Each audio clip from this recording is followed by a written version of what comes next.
নমস্কার বন্ধুরা, সবাইকে জানাই শুভ সন্ধ্যা ও প্রীতি ও শুভেচ্ছা। আজ বিখ্যাত কবি, শিশু সাহিত্যিক এবং ছড়াকার ভবানীপ্রসাদ মজুমদারের জন্মদিবস। জানাই বিনম্র শ্রদ্ধাঞ্জলি ও প্রণাম। তাই ক্লাস 5-এর একটি কবিতা, খুবই হাসির কবিতা বাচ্চাদের, সেই কবিতাটা পড়েই তাকে শ্রদ্ধা জানাবো। দারোগাবাবু এবং হাবু, ভবানীপ্রসাদ মজুমদার। থানায় গিয়ে সেদিন ভোরে বললে কেঁদেই হাবু, নালিশ আমার মন দিয়ে খুব শুনুন বড়বাবু। চারজন ভাই আমরা একটা ঘরেই থাকি, দুঃখে আমি সারা দিন রাত ভগবানকেই ডাকি।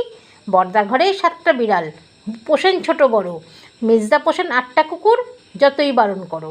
সেজদা পাগল 10টা ছাগল, রাখেন ঘরেই বেঁধে, গন্ধে তাদের প্রাণ যায় যায়, মরছি কেঁদে কেঁদে। দারোগাবাবু বললে হাবু, তোমরা কি সব ভুলো, সদাই খুলে রাখবে ঘরের জানলা দরজাগুলো। শুনেই হাবু বেজায় কাবু, বললে করুণ সুরে, 150 পোষা পায়রা আমার যাবেই যেসব উড়ে। ধন্যবাদ।